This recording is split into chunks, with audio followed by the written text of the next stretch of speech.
नमस्कार स्टूडेंट्स, आप सबका एक बार फिर से स्वागत है Byju's exam prep IAS Hindi के यूट्यूब चैनल पर। आज है 24 मई। आज हम लोग देखेंगे कि हमारी प्रारंभिक परीक्षा की दृष्टि से कौन से प्रश्न महत्वपूर्ण हैं। देखिए, सबसे पहला प्रश्न भूगोल से पूछा गया है। निम्नलिखित में से कौन कास्ट स्थलाकृति की विशेषताएं हैं। अब देखिए, कास्ट स्थलाकृति के बारे में आपको पता होना चाहिए। जो वर्ड कास्ट है, ये कहां से लिया गया है, कौन सी भाषा का शब्द है? ये स्लाविक भाषा का शब्द है। जो हमारा सोवियत संघ था, इसका विघटन नहीं हुआ था, तो उस टाइम पे इसके अंदर एक देश आता था जिसको यूगोस्लाविया बोलते थे। तो उसी में स्लाविक जो लोग होते थे वो स्लाव भाषा का प्रयोग करते थे। इसी स्लाव भाषा में शब्द बोला जाता था क्रास। अब क्रास जो स्थलाकृति होती है वो बोलते हैं किसकी स्थलाकृतियों को? चूना पत्थर की स्थलाकृतियों को। ये कहां पे आपको मिलेंगी? ये उस हर जगह मिलेंगी जहां पर आपको वलित पर्वत की श्रृंखलाएं देखने को मिलेंगी, जिसको फोल्ड माउंटेन कहते हैं। ठीक है। अब देखो, वलित पर्वत में ये जहां पर भी चूना पत्थर होगा ना, तो यहां पर अगर गलती से भी जल का प्रवेश हो जाए, वो वर्षा का जल हो या भूजल हो, नदियों का जल हो, तो वो कहीं से भी इस चूना पत्थर की चट्टानों में प्रवेश करेगा तो वो क्या होगा? देखिए, जैसे आपने घरों में देखा होगा कि किसी चूना पत्थर को लीजिए और उसमें अगर जल प्रवाहित कर देंगे तो वो जो चट्टान जैसा पत्थर होता है वो एकदम से मुलायम हो जाएगा। क्यों? क्योंकि चूना पत्थर जो होता है वो कैसा होता है? वो जल में घुलनशील होगा और जो उसके अंदर की CO2 होगी वो वायुमंडल में चली जाएगी, तभी उसमें बुलबुले उठते दिखाई देंगे आपको, और उस कठोर चट्टान को मुलायम कर देगा या अपने साथ बहाकर भी ले जाएगा। तो ये सारी जो स्थलाकृतियां जो इस टाइप की बनती हैं उनको हम लोग कास्ट स्थलाकृति कहते हैं। अब लिखा हुआ है पोनोर। पोनोर का मतलब होता है कि कोई एक धरातल होता है, तो धरातल में क्या हुआ? ये चूना पत्थर की चट्टान थी, यहां पर वर्षा का जल आया और इस वर्षा के जल ने ऐसा करके यहां पर होल कर दिया। होल का मतलब हो गया कि यहां पर जो चट्टान थी वो जल के साथ बह के निकल गई, तो ये चीज धंस गई। खंड में विभक्त गुफा। अब गुफा का मतलब है कि कोई पहाड़ी चट्टान है, उसमें चूना पत्थर है, तो यहां पर जल का अगर प्रवेश होगा तो इतनी जगह पर क्या होगा? गुफा का निर्माण कर देगा। इसी तरीके से घोल रंध्र होते हैं।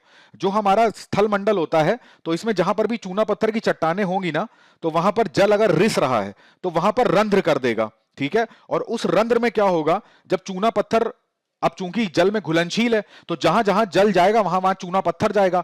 परंतु अगर वाष्पीकरण हुआ तो वाष्पीकरण में क्या होता है? केवल जल का वाष्पीकरण होगा, चूना पत्थर का तो वाष्पीकरण होगा नहीं, तो चूना पत्थर वहीं रह जाएगा, तो उसको हम लोग घोल रंध्र कहते हैं। युवाला भी एक टाइप का स्थल मंडल में छिद्र होता है, उसी स्थलाकृति को युवाला भी कहते हैं। तो ये चारों ही स्थलाकृतियां हमारी कौन से स्थलाकृति का उदाहरण है? कास्ट स्थलाकृति। याद रखिएगा। तो इसका ऑप्शन क्या हो जाएगा? डी, 1 2 3 4। इसमें से दो स्थलाकृतियों के नाम मैं आपको बताता हूं। जैसे आपने गुफाओं में देखा होगा कि ऐसे करके चट्टानें नीचे की तरफ लटकी हुई होती हैं, जिसको स्टेलेसाइट बोलते हैं। ठीक है। तो ये स्टेलेसाइट जो होती है ये भी कास्ट टोपोग्राफी का उदाहरण है। अब मान लीजिए धरातल से जो चट्टानें ऊपर की तरफ उठी होती हैं, जिनको स्टेलगमाइट कहते हैं। ठीक है। तो ऊपर उठी हुई चट्टानों को स्टेलगमाइट कहेंगे, नीचे गिरती हुई चट्टानों को स्टेलेसाइट कहेंगे। तो ये दोनों भी उदाहरण किसका है? कास्ट स्थलाकृति का। तो इस चीज को ध्यान रखिएगा। अब देखिए, ये चर्चा में क्यों था? क्योंकि चाइना में क्या हुआ? एक ऐसा ही बहुत बड़ा सिंक होल जिसको बोलते हैं वो खोजा गया है। यहां पर चूना पत्थर की चट्टान थी और जल का प्रवेश हुआ तो एकदम से जो चट्टान थी वो धंस गई। तो इसको बताते हैं कि इसकी जो गहराई है वो 192 मीटर गहरा है ये। ठीक है। तो काफी बड़ा होल है, वो चाइना में मिला है। इस वजह से कास्ट स्थलाकृति जो है वो चर्चा में आ गई। चलिए दूसरा प्रश्न देखते हैं। निम्नलिखित कथनों में से कौन से कथन सही हैं? तो पहला कथन है IGX। IGX का मतलब होता है इंडियन गैस एक्सचेंज।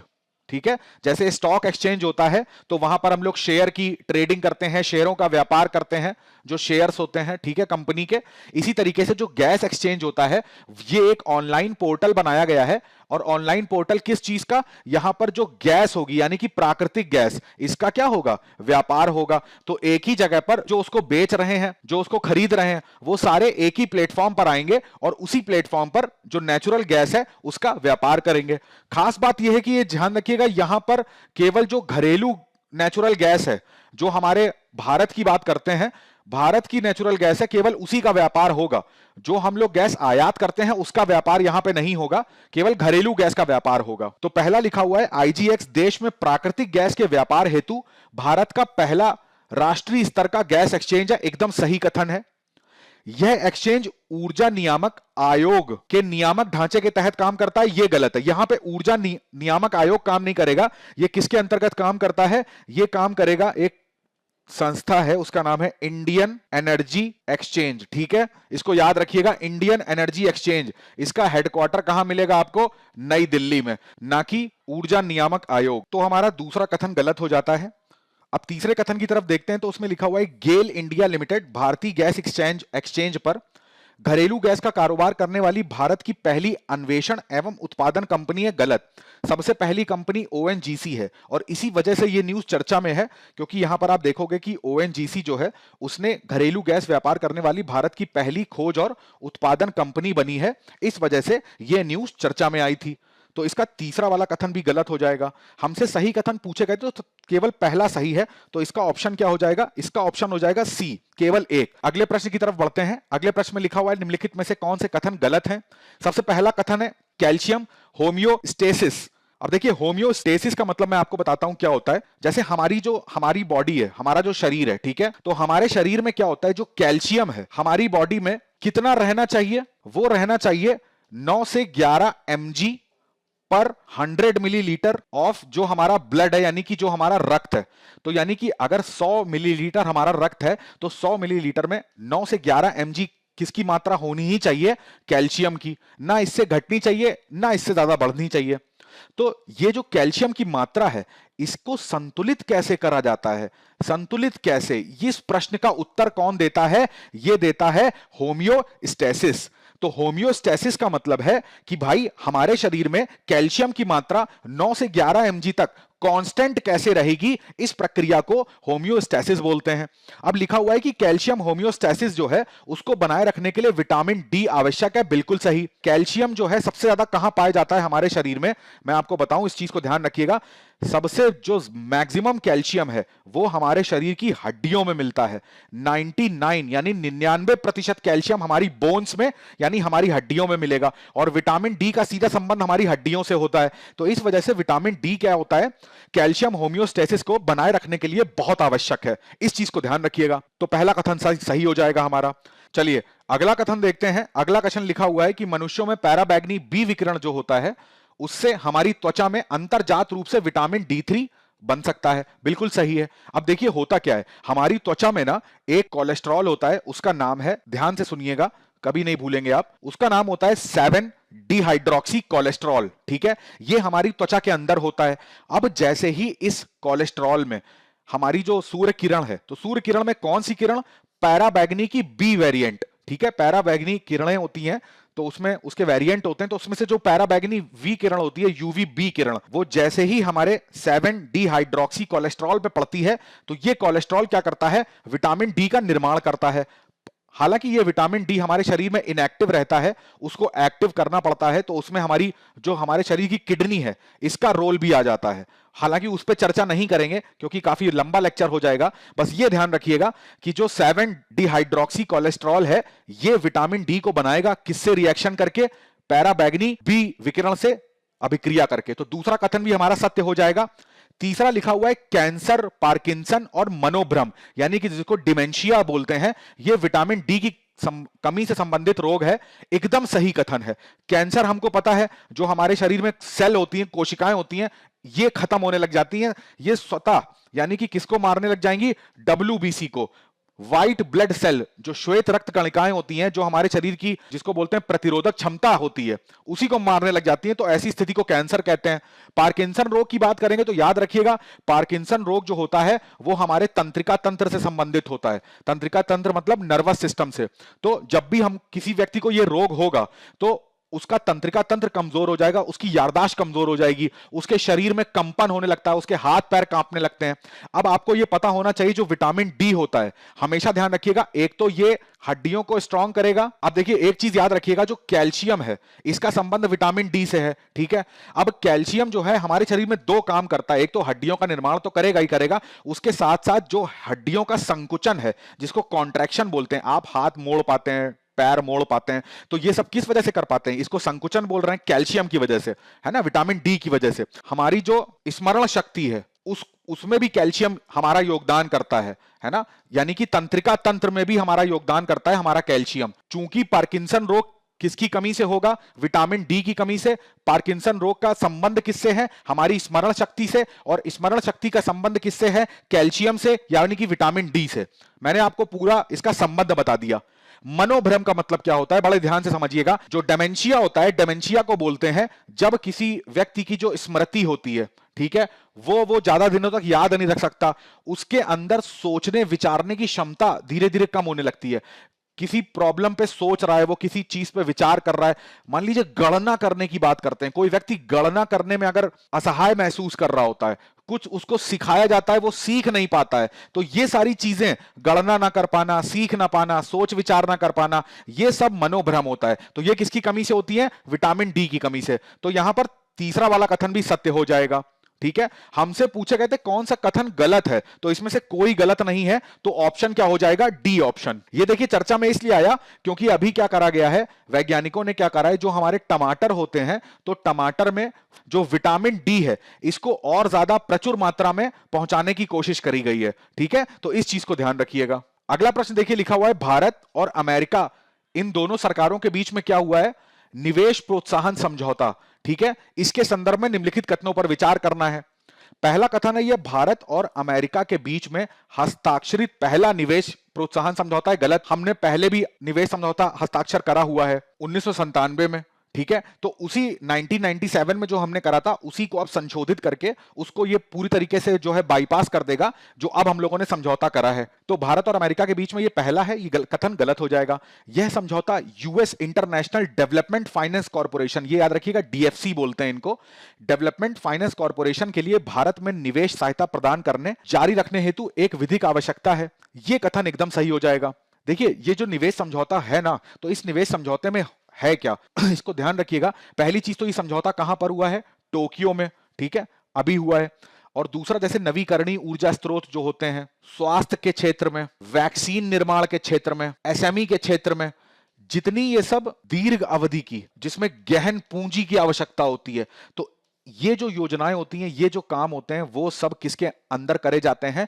निवेश प्रोत्साहन समझौते के अंतर्गत। तो इस चीज को ध्यान रखिएगा। तो केवल दूसरा कथन सही हो जाएगा, तो यहां पर हमारा ऑप्शन क्या हो जाएगा? B option. ये चर्चा में क्यों आया, मैंने आपको इसका संदर्भ बता दिया। ठीक है, देखिए अब अगले प्रश्न में देखते हैं कि प्रारंभिक परीक्षा में 2014 में यह प्रश्न पूछा गया था। विभिन्न उत्पादों के निर्माण में प्रयुक्त होने वाले कुछ रासायनिक तत्वों के नैनो कणों के बारे में कुछ चिंता है, ऐसा क्यों है, इसके बारे में पूछ रहे हैं। तो पहला कथन लिखा हुआ है कि वे पर्यावरण में संचित हो सकते हैं तथा जल और मृदा को संदूषित कर सकते हैं। संदूषित का मतलब है क्या? इसको प्रदूषित कर सकते हैं। बिल्कुल सही है। देखो, नैनो कण कैसे हैं? जो हमें हमारी आंखों से दिखेंगे नहीं। ठीक है, और यही नैनो कण जो होंगे, अब रासायनिक तत्वों की बात हो रही है, ये प्रत्येक नैनो कण की बात नहीं कर रहा है, ये केवल बात कर रहा है कि जो उत्पादों के निर्माण में उद्योग होते हैं, तो उद्योग लगाए, कोई फैक्ट्री लगी है, उसमें केमिकल से जो नैनो कण बन रहे हैं ना, वो अगर हमारे शरीर में प्रवेश कर जाए, या हमारे जैसे श्वसन तंत्र के माध्यम से हमारे शरीर में प्रवेश करके घर कर जाते हैं, वो जल्दी नष्ट नहीं होते हैं, कैंसर तक होने के चांसेस होते हैं, इससे आदमी की मृत्यु तक हो सकती है। तो जो जल है और जो मृदा है, उन दोनों को संदूषित करते हैं ये खाद्य श्रृंखलाओं में प्रविष्ट हो सकते हैं। बिल्कुल सही है। अब जो उपभोक्ता है, वो किसको? उत्पादक का भोजन को ग्रहण करेगा। अगर उत्पादक में, यानी कि उत्पादक में किससे? जल और मृदा दोनों ही चीजें लगी होंगी, प्राथमिक उत्पादक की अगर बात करें तो, और उसको कोई ग्रहण करेगा तो ये एक खाद्य श्रृंखला में प्रविष्ट कर जाएंगे, तो उसमें भी हो सकते हैं ये मुक्त मूलकों के उत्पादन को विमोचित कर सकते हैं। बिल्कुल सही बात है ये। तो यहां पर हमारे तीनों कथन ही सही हो जाते हैं, और हमसे सही कथन का उत्तर पूछा गया था, तो यहां पर 1 और 2 3, यानी कि पांचवें का डी ऑप्शन हो जाएगा। चलिए, आज के तथ्य में हम लोग बात करेंगे आशा कार्यकर्ताओं के ऊपर। आशा कार्यकर्ता जो होते हैं, उसका फुल फॉर्म होता है accredited social health activist. Accredited का मतलब होता है मान्यता प्राप्त, किसी चीज से मान्यता मिली होगी। अब कहां से मान्यता मिलती है? जाहिर सी बात है, सरकार से मिलेगी, और सरकार में स्वास्थ्य और परिवार कल्याण, यानी कि जो हमारी हेल्थ मिनिस्ट्री होती है, वो मान्यताएं देती है। किसको मान्यताएं देती है? बहुत आराम से सुनिएगा। देखिए, हमारे ग्रामीण परिवेश में कुछ महिलाएं होती हैं, और वो महिला कैसी होनी चाहिए? वो होनी चाहिए या तो वो विवाहित महिला है, या वो तलाकशुदा महिला है, या वो विधवा है कोई। तो ऐसी जो महिलाएं होती हैं, जिनकी उम्र जो है वो 25 से 40 वर्ष तक के बीच में होनी चाहिए। ठीक है, अगर इनकी पढ़ाई लिखाई की बात करें तो कम से कम इनको 10वीं तक तो पढ़ाई इनकी होनी चाहिए, और ये उसी गांव की सदस्य होनी चाहिए। सदस्य का मतलब है वहां की नागरिक होनी चाहिए, उस गांव की रहने वाली होनी चाहिए। तो मान लीजिए एक्स गांव की बात करेंगे तो स्वास्थ्य मंत्रालय ने क्या करा है, कुछ आशा वर्कर, आशा कार्यकर्ताओं की नियुक्ति करी है। इन आशा कार्यकर्ताओं की जो नियुक्ति की योग्यता है, वो योग्यता मैंने आपको बताई। अब ऐसी जो भी आशा कार्यकर्ता होती है ना, उनका काम क्या होता है, उनका काम यह होता है कि जो भी उस गांव की महिलाएं हैं, या जो छोटे बच्चे हैं, या जो किशोरियां हैं, उनका स्वास्थ्य, उनका पोषण, इसका ध्यान रखना होता है। अब स्वास्थ्य और पोषण में बहुत सारी चीजें आती हैं। जैसे बात करी जाती है इनके पास, इनको बोला जाता है कि पहली चीज जो गर्भ निरोधक उपकरण होते हैं, स्तनपान, प्रसव संबंधी जानकारी, आंगनबाड़ी, यहां पे लिख देता हूं आंगनबाड़ी। तो इन सारे विषयों पर जो गांव की महिलाएं हैं, किशोरी हैं, तो उनको क्या करना है, उनको जागरूकता देनी है, उनको ज्ञान देना है, सारी चीजों के बारे में बताना है, गर्भ निरोधक उपकरण के बारे में बताना है। ये अपने पास भी ऐसे उपकरण रखती हैं, जैसे कि मान लीजिए गर्भ निरोधक गोलियां होती हैं, या कॉन्डम की बात करते हैं, तो ये सारी चीजें इनके पास भी रहती हैं। ओआरएस के जो घोल होते हैं, मान लीजिए किसी महिला को या किसी किशोरी को, किसी छोटे शिशु को ओआरएस घोल की जरूरत है, तो ये उनके पास रहते हैं, तो उसके बारे में भी जागरूकता देना। स्तनपान के बारे में जागरूकता फैलाना कि स्तनपान के क्या क्या फायदे हैं, है ना। प्रसव संबंधी जानकारियां होती हैं, जो गांव की महिलाएं होती हैं, उनको एक स्वस्थ जो प्रसव संबंधी जो भी क्रियाकलाप होते हैं उनके बारे में जानकारी फैलाना। आंगनवाड़ी केंद्रों में जो भोजन है, जो पोषण की सुविधाओं को देखना, शिक्षा की सुविधाओं को देखना, जो किशोरी होती हैं, किशोरियां होती हैं, उनकी सुविधाओं को देखना, उनके स्वास्थ्य की सुविधाओं को देखना। तो ये सारा काम किसका होता है, आशा कार्यकर्ता का होता है। ठीक है, ये चीज याद रखिएगा। स्वास्थ्य और परिवार कल्याण मंत्रालय इनकी नियुक्ति करता है। इनकी नियुक्ति किस बेसिस पे करी जाती है, मैंने वो भी आपको बताया। ये चर्चा में क्यों आया, हाल ही में डब्ल्यूएचओ ने, अभी अभी डब्ल्यूएचओ ने क्या करा है, जो आशा कार्यकर्ता हैं हमारे भारत की, उनको सम्मानित करा है। ठीक है, 1 मिलियन जो आशा कार्यकर्ता हैं, इनको सम्मानित करा गया है, और इसी के साथ साथ हमारे माननीय प्रधानमंत्री ने भी इसको बधाई दी है। ठीक है, चलिए आज हमारा प्रश्न रहेगा, मैं आपसे एक प्रश्न पूछता हूं, चूंकि यहां पर विटामिन की बात चली थी, विटामिन डी की बात चली थी, तो आप मेरे को बताइए कि कुछ विटामिन होते हैं जो वसा में घुलनशील होते हैं, और कुछ विटामिन होते हैं जो जल में घुलनशील होते हैं। तो ऐसे कौन से विटामिन हैं जो जल में और वसा में दोनों में अलग अलग घुलनशील है, आपको कमेंट करके इसका उत्तर करिएगा। जो लोग भी कमेंट करते हैं, जैसे कि मैंने आपके कमेंट पढ़ता हूं, अमित हो गए, शिवा है, अमित, भैरव, शीतल, अंजलि, बहुत बहुत बधाइयां। आप लोगों ने बहुत अच्छा समझाने की कोशिश करी है। मैंने जो भी प्रश्न पूछते हैं तो उसका डायरेक्ट उत्तर ना देके आप उसमें 2-3 लाइनें उसमें और ऐड कर देते हो, जिससे और ज्यादा ज्ञान जो है वो मिलेगा लोगों को। बहुत अच्छा लगता है जब आप कमेंट करते हैं, तो ऐसे ही कमेंट करते रहिए, मेरे इस प्रश्न का कमेंट करके उत्तर बताइएगा। चलिए आज के सत्र में इतना ही। मैं आशा करता हूं मैंने जो चीजें आपको समझाई हैं वो आपको अच्छे से समझ में आ गई होंगी। अगर आपको ये वीडियो अच्छा लगा है तो इसको लाइक जरूर करिएगा, अपने मित्रों के साथ शेयर करिए और चैनल को सब्सक्राइब करिए। मिलते हैं अगले सत्र में कुछ नए प्रश्नों के साथ। तब तक के लिए अपना ध्यान रखिएगा, अपने परिवार वालों का ध्यान रखिएगा, अपनी पढ़ाई करते रहिए, स्वस्थ रहिए। बहुत बहुत धन्यवाद।